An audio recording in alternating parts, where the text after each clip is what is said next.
Right, here we are with clip 8.3. Welcome back. So we'll be covering the four other vital signs: the temperature, the blood pressure, the pulse rate, as well as the respiratory rate in this clip. Let's start with taking temperature. And a common scenario, I'm sure as pharmacists, that we encounter a lot of times is, does my child have a fever? And I put a picture of a temporal artery thermometer right there because that's what you commonly see, right, in the COVID times when you walk past a gantry in the past. People used to zap your forehead with that temporal artery thermometer. And I'd like to point out that there are many devices that we use, different types of thermometers that we use, and they have their own limitations as to how they pick up temperatures. Right, let's go to a definition of a fever. Now, in our normal body, there is a diurnal variation where it's the lowest in the morning and it peaks at 6 to 10 p.m. when you feel really hot at night, right? That's maybe why people go out party at night. In very hot weather, the temperature can rise up to an increase of 0.5 of a degree Celsius. Now, usually people who report a fever are correct because they're usually best at feeling whether they are feeling warm or feverish or not. This is a table that lists out for you with respect to the average temperature values and what's considered a fever in the column on the right hand side, and a conversion table for Fahrenheit to Celsius at the bottom. Now, the body temperature range depends on the site of measurement. In general, the tympanic, which is the ear, is similar to the axillary, which is what you put in the baby's armpit in the picture over there, is with respect to temperature range is about there, which is usually less than the oral temperature, which is then less than the rectal temperature. So remember, the backside one is usually the highest. So depending on which side you're measuring, the definition of a fever might differ up to even a 0.5 degrees difference. This key skill of taking a temperature in a child, I think, requires a little bit more mention. Sometimes not only because we work in a community setting, but also because we have children of our own, right? A lot of our pharmacists are also females. And maybe some of the males pharmacists are also in charge of taking care of their sick children. So this is a summary of the recorded temperature, recommended temperature measurements techniques for children. From birth to 2 years, the recommended technique would be the rectal. Unfortunately, you have to stick it in the ass. And then the axillary is probably for screening, okay? When they're 2 to 5 years, it probably is reasonable to explore the use of tympanic as well as axillary, mainly because the tympanic pathway, right, when they're younger than 2 years old, right, their ear canal is not as well developed, and therefore the temperatures are not accurate when you take it from the tympanic canal. Okay, when children are older than 5 years, then you can treat them like almost adults already. You can take temperatures through the oral route, the tympanic route, as well as the axillary route, and you no longer have to stick things up to their backsides. So the temporal artery thermometer may also be accurate in a newborn. So that those are considerations rather than sticking something up their ass. Using a digital ear thermometer can be applicable to people who are above 6 months old. Now, oral temperatures can be possibly gotten accurately if the child can obey instructions, because you need them to keep the thermometer at the back of their mouth, so the mouth and the lips shut for a required amount of time until the thermometer chimes off, right? So if your kid can actually cooperate, and if they are like maybe in a 2 to 5 year range, you can potentially use oral thermometers for them as well. And then regular digital thermometers may be used to measure the rectal or oral temperatures, potentially if you're trying to nurse a child from high fever downwards in this process. This chart shows us patterns of fever that we need to be watching out for, particularly the type that are continued, intermittent, or remittent, or even relapsing. Those are signs and symptoms of some examples, and commonly of infections that you might want to also suspect. Actually, sometimes fever can also be a sign of cancers, right? Or Hodgkin's disease. I'm sure you've heard of SLE as well. Sometimes fever can also be associated with autoimmune diseases. So it's quite important to establish properly. So in order to call somebody hyperparexic, right, the temperature needs to be above 41.6, and this can potentially be fatal. This happens in people with heat stroke, sometimes an excessive exertion, for example, in a marathon. And I'm sure you've heard quite a few of the NS boys locally suffering from heat stroke and then passing away before as well. When someone gets to malignant hypothermia, what happens is it could be a reaction to anesthesia agents or muscle relaxants like succinylcholine. There could also be a situation of neuroleptic malignant syndrome secondary to neuroleptics that are used in psychotic patients.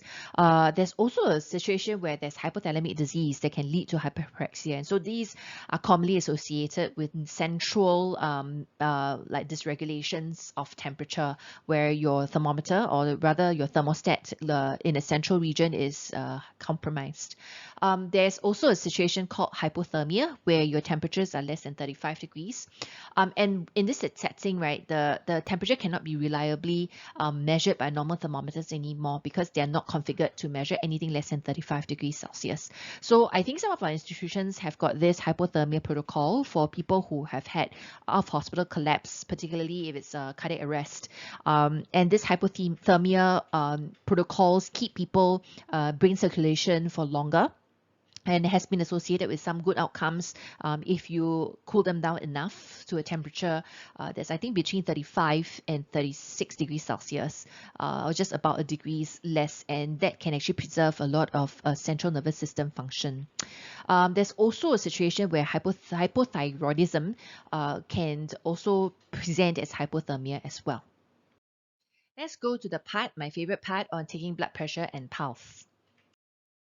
So just to remind everyone, the systolic and diastolic blood pressures are the following numbers. I'm sure a lot of us will know by now, just to rehash. The systolic pressure is the top number and diastolic pressure is the bottom number. And these are determinants of blood pressure, and this concept is critically important even for pharmacists to understand. The cardiac output comprises of the stroke volume and heart rate, and this is very much determined by the contractility of the heart as well as the fill of the heart. And the TPR is determined by the arterial tone, and blood pressure is a product of these two. And on the two sides of the house, there can be various mechanisms where the cardiac output is concerned. A lot of times it's volume dependent on how well the heart pumps out, how much volume the heart pumps out with respect to cardiac output, right? Because remember, that is contractility as well as the heart rate of the heart, right? So when you are in volume contraction, the heart rate will go up to try and maintain the cardiac output, and that's how you remember cardiac output is being maintained. So usually that doesn't vary that much unless you are severe dehydration, and therefore that's when your blood pressure will drop a lot. On the other side of the house, where the TPR is concerned, with vasoconstriction as well as defects in vascular smooth muscle growth or maybe hypertrophies, those are times when the TPR can vary, and this is where most of the contributions of hypertension comes from, I would say, because as with time, for example, you grow old, you get develop atherosclerosis, right? And this way all your vessels become less pliable or more stiff, and that's how you get rising blood pressures as you grow older. Here's an introduction to the sphygmomanometers that we commonly use in clinical practice. The mercury sphygmomanometer is what is considered gold standard, where a lot of the digital meters are calibrated against. The aneroid meter has been catching up in terms of its popularity because of the ease of use. It's very portable, very light, as opposed to mercury. When you have mercury meters, you've got to have spill kits around in case it gets broken, and you've got to have magnets and all the spill kits involved in mercury, so it's a bit more troublesome. Calibration wise, it's also slightly easier to calibrate an aneroid meter than mercury meter.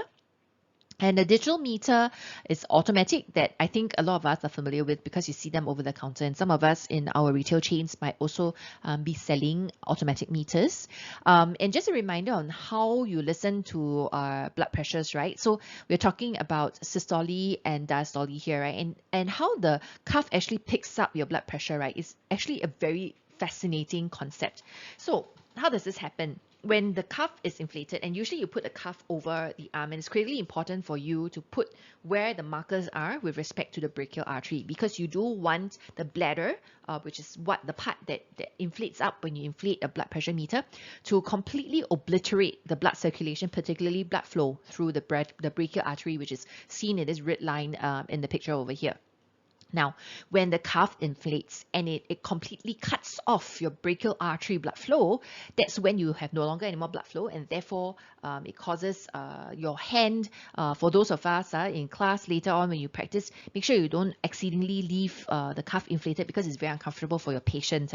That's what happens, right? And then so as the cuff is slowly deflated, right, the moment the pressure in the cuff is slightly under the systolic pressure, which is the heart's force of pumping out, right?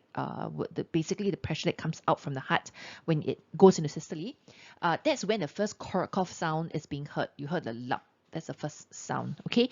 Why? Because the vessel, instead of being laminar, when it starts open, there's a lot of turbulence, so the blood starts to flow, and you hear the blood hitting against the vessel, or actually against the bell or the diaphragm of your stethoscope. That's how you hear the tock, tock, tock, tock sound, okay?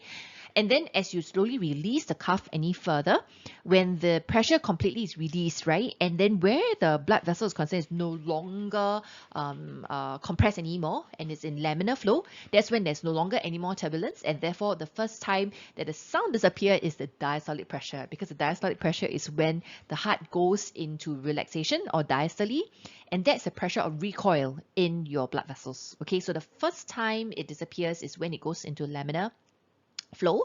That is documented as your diastolic pressure. Okay, that's how the principles of the blood pressure meter works.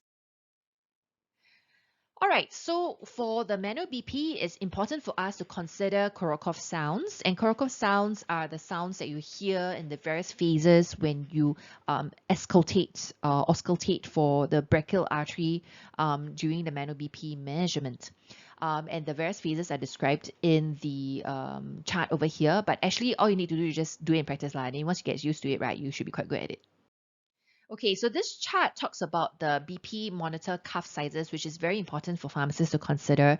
Now, when you look at the picture over here, where it's looking at the 39 cm, right, that is really the length of the limb.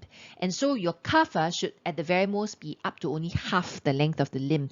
Why? Because you don't want the cuff to obliterate your cubital space, right? Because once you do that, then you'll really be cutting off the brachial artery already exogenously, and you don't really need to inflate the cuff to do that, and therefore there'll be this poor reading that you get from the cuff inflation. Okay, and then the width ratio has got to be about 2 to 1. Where the your length and the width is concerned with respect to the stretch of this particular bladder over there, okay, the cuff. And then the bladder length, and that's where the inflatable part is, the bladder length should be at least 80% of the arm circumference up to 100% of the arm circumference. And that's why the importance of measuring someone's arm circumference, particularly if they are exceedingly small or very large. Okay, I'm sure you've seen a lot of these muscular men or the very fat patients that you have. The arms are so large that it's going to be hard for a cuff to completely go around when you inflate it. Okay. So what happens if you have inappropriately sized cuff? Well, the inappropriately sized cuff is the #1 cause of inaccurate BP measurement. The undersized cuff raises the blood pressure, or call it, this can actually be resulting in cuff hypertension, right? Because when it's too tight, it actually causes too high a reading of blood pressure when you measure it. And an undersized cuff actually lowers the blood pressure reading over and above whatever you're trying to measure. So it's important to also wrap the cuff snugly over the arm and not let it be too loose, like disco dancing across around your arm. For special populations like the obese people, you might want to consider using the wrist meters, placing it at the level of the heart. And for pediatrics, I'm not an expert in pediatrics, but essentially what I understand is under the 5-year-old people, you may actually require other methods like ultrasound Doppler to measure reliably. And for the pediatrics, you might need to use the right arm blood pressure unless there's coarctation of the aorta. Then you would use limb BP as well while they're supine. Okay. Okay, so guys, if you're taking a manual BP measurement, what's there to note? And this is a list of laundry items which I got from this particular BMJ reference. The key thing is really that whenever you've got blood pressure readings, always try to write it down as soon as it's been recorded. Usually we'd tell to do blood pressure readings, repeat it twice for accuracy, and then you average the 2. The diastolic and systolic pressure should never be rounded off to the 5 or 10 mmHg digit preference. medicines, okay? It should always be recorded as cleanly as you see it and as you measure it. If you have an obese patient, you should try to document the cuff size, the bladder size. And in the situation of where the person is anxious or restless or distressed, right, you should really be writing it down in your note as well so that you can explain, or maybe at the next time when someone reviews it, you can see that that particular reading previously has been associated to when the person was anxious. And this is a scenario that we can discuss a bit later with respect to white coat hypertension. For people who are taking blood pressure lowering drugs, right, it's very important to make a note with respect to the time that they've taken their medications. And a lot of times my patients are messed up, right, because you tell them to take their blood pressure, and if you don't tell them about when they should take the blood pressure with respect to the time they take the medicines, they can then decide to take their blood pressure at any time of the day, and then that actually messes up the readings or the log sheets that they document on the blood pressure patterns, right? So remember that after taking blood pressure medicines, in the half an hour or 1 hour after that, the blood pressure can decrease. And overnight, the blood pressure can also accumulate. So I generally like to tell patients when they take medicines, blood pressure in the morning with respect to the medicines, right? I always tell them to take the blood pressure readings first, and then after the blood pressure meetings have been taken, to take their blood pressure medications. Now, this is critically important because it made me recall a very old man that I had in clinic earlier who had CKD. And because of that, we couldn't give him a lot of the usual standard therapy medicines, and we had to give him things like hydralazine, which is like 3 times a day. And I recall that at the last appointment with the cardiologist about a month back, the cardiologist went and adjusted his medicines because his clinic BP was 160 something, 170 something, and he was on rivaroxaban for anticoagulation for AF. And this man, he's really sitting in a wheelchair. He's quite frail looking.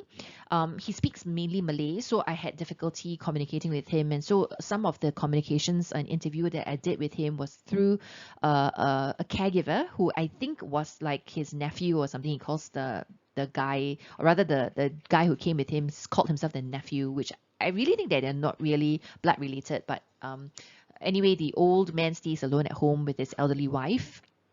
And anyway, the moral story is that he tried to describe to me about his usual patterns in the morning. And he tells me every morning he will have difficulty walking steadily. He said mabuk, like dizzy and all. And then because he sits in a wheelchair and is not very strong, right, he would actually furniture walk. And then he'll tell me that when translated by his caregiver, he said the floor like kind of pops up towards him, and then his vision is blur. He's got a little bit of dizziness. And I was sitting there and scratching my head and thinking, what on earth is this thing? Is this his eye visual issue, or is this a central nervous system issue, or is this a syncope, or is this dizziness? And then so I was like trying very hard to figure it out. And then subsequently, what I realized was that he did his own blood pressure readings at home. Thank God for that, right? So because he speaks primarily in Malay and he's 82 years old, so I had actually assumed that he doesn't know to do this sort of thing. So I didn't even think to ask him for his blood pressure measurements from home. So he actually offered it himself. And the caregiver actually showed it to me. And it seems like in the morning when he wakes up, his blood pressure is extremely good. Sometimes dropping to even 110, and most of the times about touching 120 only systolic. And I was thinking to myself, okay, if his blood pressure is like that in the morning and he's on 4 types of antihypertensives, I cannot start to imagine what his blood pressure would be like after taking his 4 types of antihypertensive.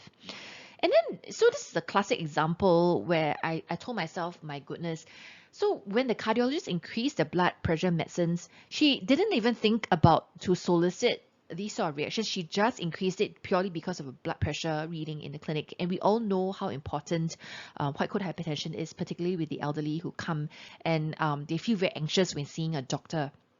So in the long and short of things, because I managed to pin down that it really likely due to drug-induced hypotension in the morning, I asked him to cut down on his medications, which is mainly the hydralazine, which was increased from 25 milligrams TDS to 75 TDS, by the way.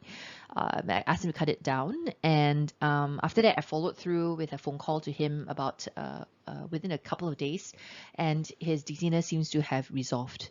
Yeah, so I think it's important for us to remember to ask patients to take their blood pressure readings the first thing in the morning, because those are very good timings for them to tell you, to show you what their pressure readings are overnight. Of course, there are people with night spiker patterns, but that's not quite the situation where we want to try and pick up as well with whole blood pressure readings. In the long and short of things, with respect to the blood pressure administration, the medicines as administration is very important.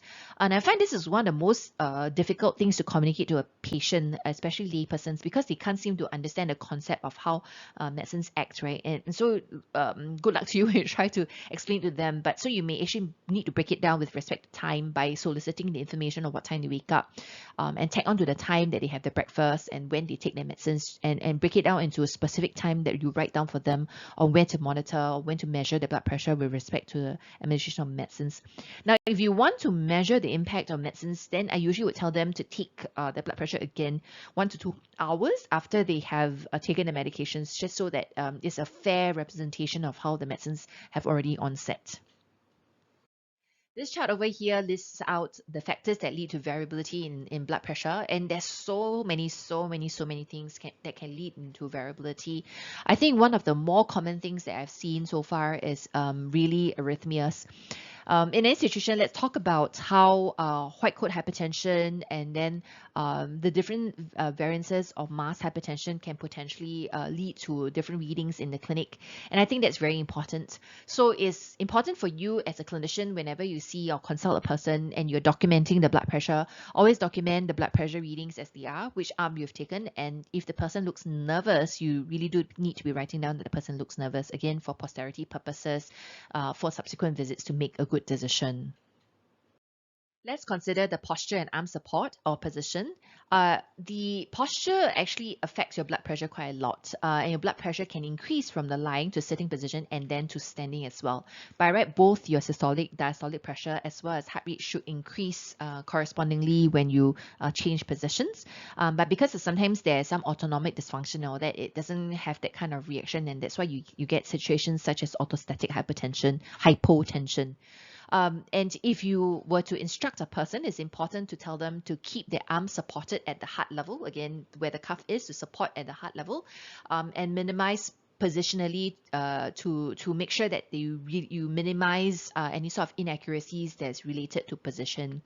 Now, when you are lying down and then after you sit up, right, wait at least 3 minutes before taking blood pressure, and on standing, you should wait at least 1 minute before taking the blood pressure. And if you take the blood pressure and it drops more than 20 mmHg, that's when you're talking about postural hypotension, and that's on positional change from lying down to standing up with respect to the blood pressure drop. So the blood pressure can be raised as much as 10% when your arm is extended this way and unsupported during BP measurements. Why? Because when you extend your arm this way, you're actually flexing your muscles, and the flexing of the muscle can cause compression on your brachial artery, therefore causing an inaccuracy in the BP measurements, particularly in the digital meters, right?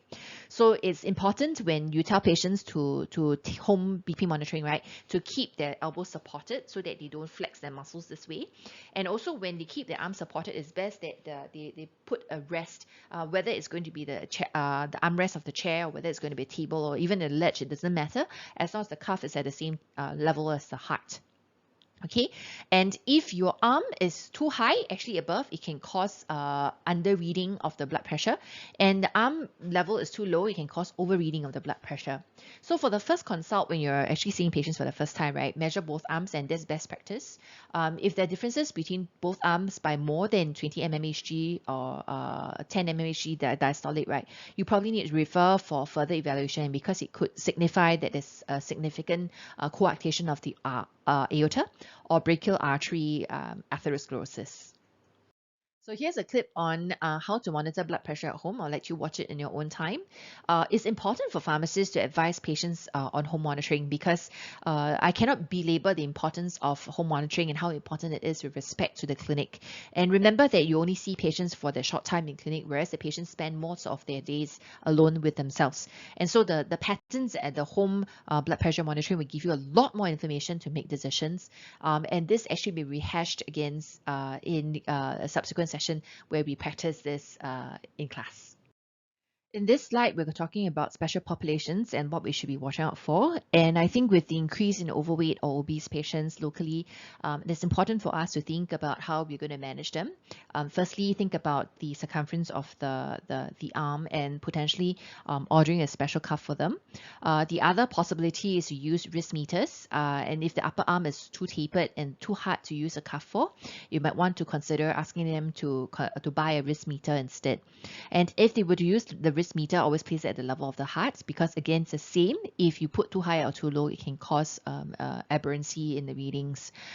For the pediatrics, as I mentioned earlier, the Korokov sounds may not be reliable, and so you might still need the Doppler ultrasound or other methods to solicit the blood pressure reliably. In pregnancy, it's important to consider that hypertension can occur in as many as 10% of the population or more. And sometimes because of the excessive volume in the body, there could be an extra Korokov sound, and sometimes it can be misread as a diastolic pressure as well.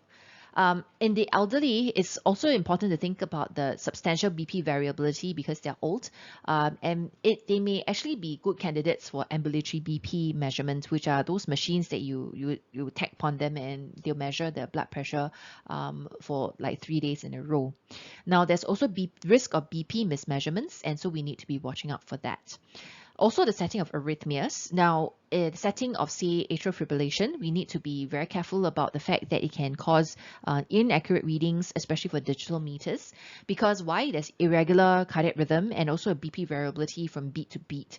Like, for example, in an AFib, the stroke volume can vary as much as the pulse interval. And so this can lead to the digital meter algorithm, right, misreading when the start and the end of the Korokov sounds are going to be. The same issue with bradyarrhythmias, because the heart rates become extremely slow. Now, if the rate of deflation of the cuff is actually faster than the next heartbeat, right, then of course it's going to misread the blood pressure reading. That's like common sense. So you maybe have to think about, for bradyarrhythmia patients, maybe for heart rates of less than 50 or something, these people are the ones who may require manual BP measurements.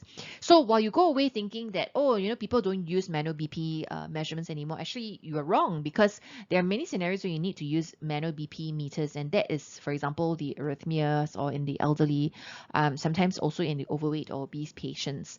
Now, these are scenarios where the digital BP meters may not pick up so well. And I remember a patient that I had before who had atrial fibrillation. There's several of them who had atrial fibrillation. And they used to panic, because they will take their blood pressures every morning, right? It can vary as much as 10 millimeters mercury from day to day. And that's also because of the, like I mentioned, AFib causing a change in stroke volume as well as the pulse interval. So this is a further illustration of how BP readings and AF vary. And I'll leave it to you in your free time to explore further. And this was a tip on how to take BP in children, and I'm not an expert in that. So again, for those of you who are dealing with pediatrics, this might be useful for you to also consider. Blood pressure should be assessed each office visit for all children over 3 years of age and under 3 years of age for children with special conditions. This video demonstrates the appropriate technique for measuring blood pressure in children. The first step is to select an appropriate size blood pressure cuff. The bladder of the blood pressure cuff determines the appropriate size.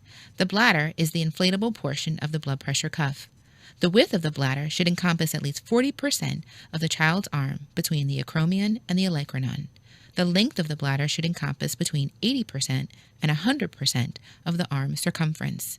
A blood pressure cuff that is too small can result in an overestimation of the blood pressure. Okay, go ahead and uncross your legs for me. Next, position the child so she is sitting with her legs uncrossed. Ideally, the child has been resting with her feet flat against the floor and her back supported for 5 minutes. The arm should be bare to the shoulder, with the upper arm at the heart level. If the upper arm is below the level of the heart, the readings will be too high. Similarly, if the arm is above the heart level, the readings will be too low. If the arm is held up by the patient, the isometric exercise will raise the blood pressure. The patient should be instructed to relax as much as possible and to not talk during the measurement procedure. When positioning the blood pressure cuff, the observer should first palpate the brachial artery in the antecubital fossa and place the midline of the bladder of the cuff so that it is 2 to 3 centimeters above the antecubital fossa. Placement of the blood pressure cuff 2 to 3 centimeters above the antecubital fossa will allow room for placement of the stethoscope. The mid portion of the bladder of the cuff should be in line with the brachial artery. Place the cuff on the child's right arm, about 2 centimeters above the crease at the elbow. Only the right arm blood pressure and not the leg can be used to determine whether a child's blood pressure is normal or abnormal. The cuff should fit snugly, but allow 2 finger widths under the cuff. Auscultation is the ideal method for assessment of blood pressure in children. Phase 1, systolic, and Phase 5, diastolic, carot cough sounds are best heard using the bell of the stethoscope over the palpated brachial artery in the antecubital fossa. Lightly place the stethoscope about 2 centimeters below the edge of the cuff on the inside of the elbow over the brachial artery. Keep the stethoscope head from touching the cuff or the child's clothing.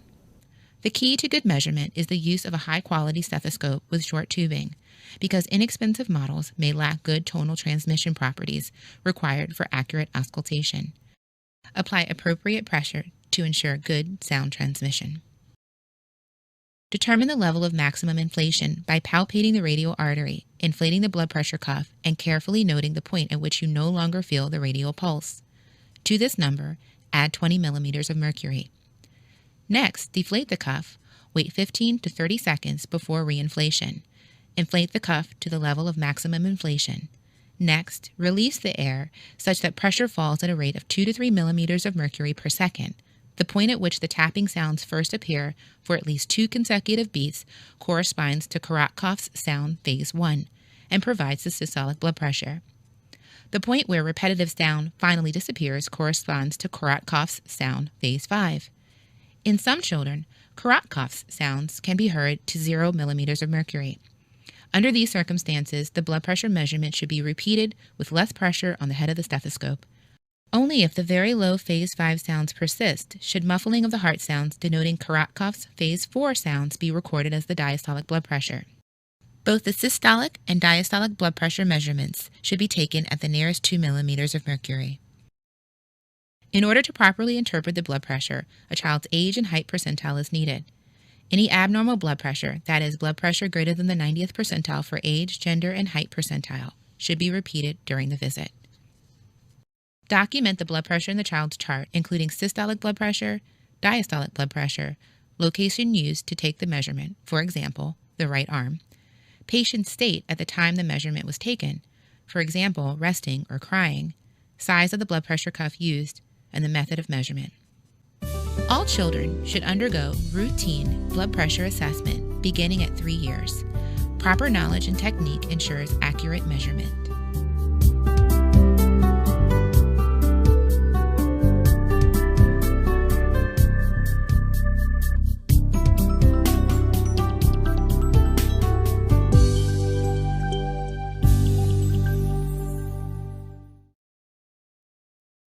With this particular slide, I just want to stress that for children, there's age-appropriate BP readings, and that can change with time. And so there is a guideline on what's considered high blood pressure in children and adolescents, and that's not the same as adults. Okay, so if you're interested, you can refer to some of these standardized charts. Okay, so with this particular slide, I'm really dabbling into an area which is really quite out of scope. But essentially, I think the confusion about when to start treatment for hypertension is something that we need to explore locally. Let me explore a little bit why and explain. Okay, so this is looking at the European and the American guidelines in comparison next to each other. Now, I'd like to stress, regardless of the level of hypertension that you call people to be at, you still have to give them lifestyle advice. Okay, so I will not go into the details of what lifestyle advice is. I'm going to assume that everyone knows where to look for that information. So if you look further into the blue boxes over there with the dotted lines, right? If you look at the American guidelines, which is on the right hand side, anybody with a blood pressure of more than 130/80 is considered stage 1 hypertension. Okay, whereas for that, in the European guidelines, is considered high normal. They're not quite called hypertension yet. However, there is similar considerations in that if you have CVD, particularly if you had a coronary artery disease before, or you have risk factors, for example, diabetes, then that's when you need to start pharmacological therapies right away, whether you're in clinic or otherwise. And you don't wait until they have had time to go and modify lifestyle therapy and all that stuff before starting them on medications, because clearly the benefits are going to outweigh the risk. So then when you don't have those risk factors is when you start to watch out for a little bit more. That means you give them pangchan a bit the time to be able to modify their lifestyle, so that to see whether they drop the blood pressure appreciably enough in 3 to 6 months before you start to consider giving medications again. The green boxes over here refer to the same BP intervals, but in American guidelines, it's considered stage 2 hypertension, whereas for European, it's considered stage 1, grade 1 hypertension. Notwithstanding, the recommendation is the same. The recommendation is to immediately start treatment, essentially. And if you had CVD or renal disease or hypertension modulated organ damage, right, that's when you need to start therapy right away. There's no need to think about it anymore. Compare that against the Singapore guidelines. Singapore guidelines, where the grading of hypertension is concerned, is very similar to the Europeans. And essentially, I just want to bring up the point that in Singapore, the tolerance to start drug therapy is a lot later. So I will not belabor the point now. You can go look up the Singapore guidelines in order to see whether I'm right or wrong. But to give them the benefit of the doubt, it might also be because it's quite behind time, because in the time frame of 2017 all the way to 2018 or 19, when the American guidelines was released, there was quite a lot of new data that the Americans considered, and therefore they're a lot more aggressive with respect to the measurement and the treatment of blood pressure. And I think that that's an area where a lot of pharmacists can also opportunistically step in a community setting in order to encourage our patients to go for treatment. And I'll say that because if you look at our local data, right, our myocardial infarction patients are relatively young compared to the developed countries, and surely there's a reason for that. I do believe that it's because our blood pressures are not well controlled in primary care, and particularly for hypertension, hyperlipidemia is also not well controlled. And I attribute it to the fact that our guidelines are aged and not very up to date, and therefore our primary care physicians are probably a little bit less aggressive with respect to treatment. If you think about the fact that 120/80 is normal for all of us, right? Then why should we be tolerating anything above that for the large part of a person's life?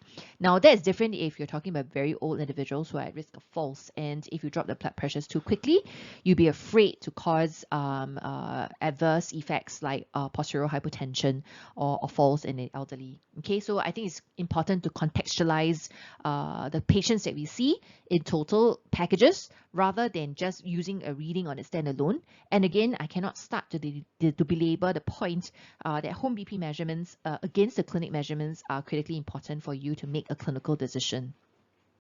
All right, here I want to talk about clinical scenarios that are worth mentioning, and particularly white coat hypertension is something that we see very frequently in clinics, and I mentioned that several times already, particularly in our older individuals, because they seem to be so anxious when they come to clinic. Now, anxiety can raise blood pressure by as much as 30 mmHg, and this is due to the fight or flight or defense or alarm reaction. Sometimes the persons don't even need to feel anxious and their blood pressures are raised, and I think that the presence of white coat hypertension is very underreported in a local setting. It can occur in both normotensive as well as hypertensive patients, and it can affect any age. There's no real characteristics to identify accurately which are true white coat hypertension. And again, that's why we need ambulatory BP monitoring or self BP monitoring indicated for you to validate whether what you notice in clinic is true or false. The other group is the masked hypertension. While white coat hypertension refers to a state where the office blood pressure is raised, and while the ABPM, or rather the ambulatory blood pressure monitoring at home, is normal. The mass hypertension is a group where the office BP is on the contrary normal, whereas the ambulatory blood pressure monitoring is raised. And this setting you would usually suspect, right, because there may be, say, progression of the renal disease or any other conditions, right, that's associated with blood pressure being poorly controlled. That's when you would suspect mass hypertension. So I would think that mass hypertension is a bit more insidious, and those are potentially situations which ambulatory blood pressure monitoring may be indicated. And ambulatory blood pressure monitoring is actually fairly expensive and fairly troublesome. So that's why we don't usually do it for a lot of our patients. Whereas for home monitoring, you can. And for home monitoring, you can potentially then pick up on white coat hypertension. As pharmacists getting a good medication history, right, it's important for us to consider what are secondary causes of hypertension. And these are a snip from the DePiro 11th edition on which are the common conditions associated with secondary causes of hypertension. And this reminds me of an encounter I had with a friend recently. And I contacted him on Facebook because usually he posts me messages every morning encouraging verses and all. Then suddenly he went quiet for a few days. So I texted him and I said, hey, what's happening? Not that I'm complaining that you've stopped your messages to me, but I just wondered, whether everything is okay. And then he said, oh, of the recent days, he's been having headaches and dizziness, and he's wondering why. And then he thinks that it's the first dose of the COVID vaccine that was causing it. So I said, I don't think COVID vaccine causes all that. And then because he has also been monitoring his blood pressure at home. And then he says, oh, my blood pressure is all very volatile. It's higher than usual. And of course, he didn't give me the readings and I didn't probe lah. So I said, oh, so why do you think that is the COVID vaccine? And after asking a few more questions, he revealed that he had dizziness and unsteadiness. So I said, hey, so did you have a recent viral infection or some upper respiratory tract infection like a cold? And then he finally admitted, yeah, he recently had some ear congestion which has lasted for like maybe 1 or 2 weeks already.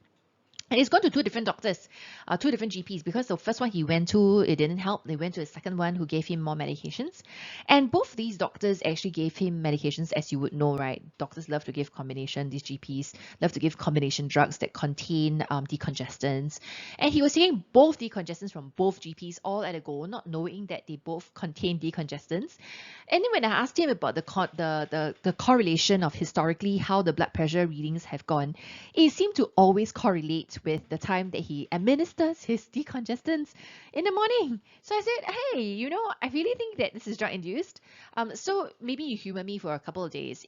Has your ear congestion been better? He said, yeah, well, I feel better. So I said, okay, why don't you hold off your decongestants for a while and see what happens to your blood pressure? And he's actually a trained physiotherapist. And he said, actually, you know what? I think you're right. And so he did hold off his decongestants for a couple of days, and his blood pressure went back to normal. In fact, he originally said, oh, I don't want to take my second dose of COVID vaccine because, I think the COVID vaccine has caused me all these headaches and blood pressure volatility. So, not only did as a pharmacist save the day, right, to try and get a proper medication history, I also averted a potential person who have avoided the second dose of COVID vaccine. So I felt really very good about it at the end of this experience. So I just want to reinforce that it's critically important for us to get a good medication history. And very commonly you see our patients on either corticosteroids or NSAIDs. And how you usually look out for such things is really soliciting whether they've got gout, then when they've got concomitant conditions, right, you might want to lower your threshold in asking around these things. Of course, don't jump to the conclusion. Remember, we were talking about keeping your mind open and asking factual questions and staying objective with soliciting information. Don't try and plant leading questions so that they'll give you a particular answer that you want. But the key thing is really almost acting like a medical private investigator, right? To try and pin down what are the various facts that's led to a particular observation that you have. The other diseases of question, which I'm sure everyone has heard of, are potentially diseases like pheochromocytoma or thyroid disease, particularly hyperthyroidism, which also increases cardiac output, right? CKD also is associated with hypertension. So these are some conditions that we want to watch out for. Thankfully, in Singapore, we don't get people too much with street drugs or drug abuse. But I think in the early days, you hear of people taking diet pills that contain ma huang or any other analogs, right? Those weight loss agents like amphetamines or the ones that centrally acting to cause increase in metabolism, and those can also have a pressor effect and cause your blood pressure to rise. And so, as pharmacists, I think it's important to try and exclude potentially the secondary causes of hypertension as well. Here's another table from the ESC guidelines, and I think I just want to bring up that there are certain drugs here that are not in the previous list, so I'll let you study this in your own time. Likewise, this table is from the ESC guidelines as well, and these are rare genetic causes. I don't expect that you would know this because I don't memorize this either, but just want to point out that anything to mess around with the RAAS system or the renin-angiotensin system generally would be the cause of secondary hypertension. And you can look at how the way of how these conditions affect the RAS system, and that's why it causes secondary hypertension or resistant hypertension in our patients. Okay, so these are conditions which you want to consider the use of self-BP monitoring for. White coat hypertension patients, the elderly, the pregnant patients, people with diabetes mellitus, particularly the ones whom you want to have tighter control over blood pressure for, people with resistant hypertension, people whom you suspect compliance to treatment, and also to predict prognosis in the long haul, and as well as a guide to drug treatment. Okay, so remember that there are potential issues with arrhythmia and blood pressure variability. And so it's very important to remind your patients to take their blood pressure readings at the same time every day. It doesn't have to be to the last minute, but in general, the pattern should be the same because the blood pressure variations can be as much as 10 millimeters mercury from evening to morning. And it can cause people to unnecessarily panic if they don't know about this particular variability. Here's an American handout by the American Heart Association on how to what instructions to take care of when you do blood pressure measurements at home. There are a few key points that I've highlighted in red, and so I'll let you read this in your own time. Right, let's move over to taking the pulse. And here I want everyone to realize that the resting pulse rate is between 60 to 90 for usual persons. Anyone less than 60 is considered to have bradycardia. Anyone more than 100 beats per minute is considered to have tachycardia.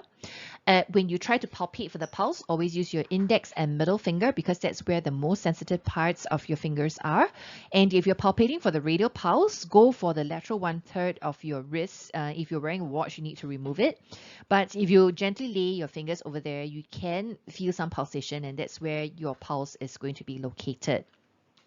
Now, when you try to palpate for the pulse, you would assess the rate and the rhythm. And essentially, you will notice the rate, you will count, and the rhythm as how, whether it's regular or not. That's how you usually describe it when you document your physical examination. Now, you count your pulse rate over 30 seconds. Actually, some of us in clinic, we are a bit lazy and we count over 15 seconds. We multiply that by 4, but for the inexperienced, it's best to do 30 seconds. So you multiply that by 2 to get beats per minute. And if very irregular or very slow, you count for a full 60 seconds. When you are palpating for bilateral pulse, you try to palpate to both sides to see whether any delay or differences in volume. Now, that is when you try to pick up whether there are coactations of, say, the aorta or brachial arteries or not. So in this situation here, this picture is showing palpation of the femoral artery. And that usually is done at the last ditch effort, and potentially when you want to pick up whether there's a radial and femoral delay, mainly because of the circulatory system that could have been affected in total. If you are trying to pick up a collapsing pulse, and this is a situation where someone with aortic stenosis would present with, you would usually take their pulse right when they are at rest and then lift their arms very quickly, which is the right arm, and then you kind of hold your hand there to see whether the pulse appears. And this is a hallmark for AS, which usually occurs in the very old patients. So this is not very common in our local population these days. So if you look at the pictures C and D, they are actually different locations for which we will palpate for pulse. Now, sometimes when people are very cold, you can't really pick up the pulse at the radial sites, right? So you go to the brachial site. And the brachial site is important for you to palpate, particularly when you're going to be in class next week because you're going to be taking manual blood pressures. You need to be locating the brachial artery. above which you're going to be putting the stethoscope to listen to the cough sounds, because that's what the cuff is supposed to inflate and then obliterate as well. So when you can't palpate for the radial artery, you can't palpate for the brachial artery, that's when you go to the carotids. And the carotid artery is when you find the muscle here, and basically from beside the muscle you should be able to find some palpation, and that's where your carotid carotid artery should be. Now, generally we don't use the carotid location, because when you suddenly want to reach out to a patient, it's like quite a personal place to be at, right? So we generally would go with either the radial usually or the brachial first, and then when you really cannot palpate, that's when you go to the carotid pulse. Okay, so when you try to document someone's pulse and the character of the pulse, you want to write rate, rhythm. The rate you usually document it, for example, at 65 beats per minute.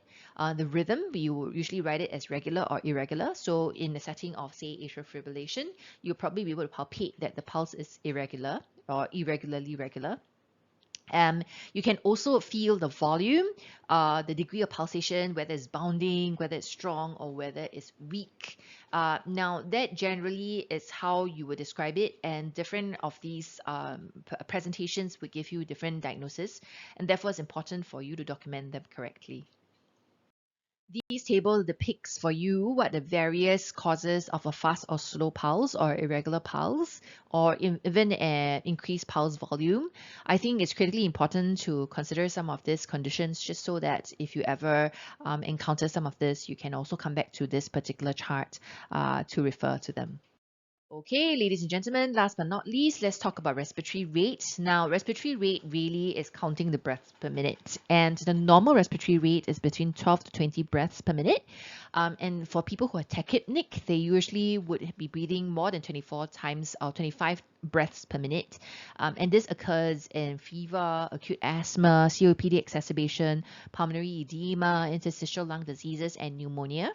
And essentially, more than 30 breaths per minute is an important adverse prognostic sign for community-acquired pneumonia, and I believe it's on the CURB score as well.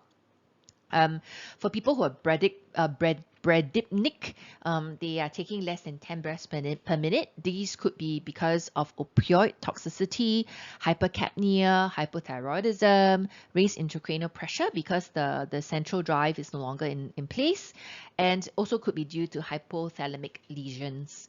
And when there's apnea, there's absence of breathing, and I'm sure people are quite familiar with the sleep apnea, right? That's what my father has. Sleep apnea is when they stop breathing for several times a minute, and those are conditions requiring CPAP to maintain. Okay, so the charts on the right hand side will give you certain descriptions of acute breathlessness and what are the associated symptoms. And this is important, particularly for people with pneumonia. They might also concomitantly present with pleuritic chest pains. So it's important to also ask about other signs and symptoms so that you can narrow down on your possible diagnosis. And these are the potential training points that one might consider if you are undergoing OSCE. For example, in your collaborative prescriber training course. Okay, lastly, the symptoms of obstructive sleep apnea or OSA or hypopnea syndrome, OSHAS, they are slightly different. One is due to increased space in your the torso, and the other one is in the sleep. They basically should be considered with also concomitant syndromes of these presentations as well. All right, so I'd like to end with these references. For those of you who are interested to look them up, they are taken from these various references, whether it be Macleod's or the Clinical Examination Systematic Guide as well. Okay, so with that, thank you for attending the 3 clips, and we will see you in class next week.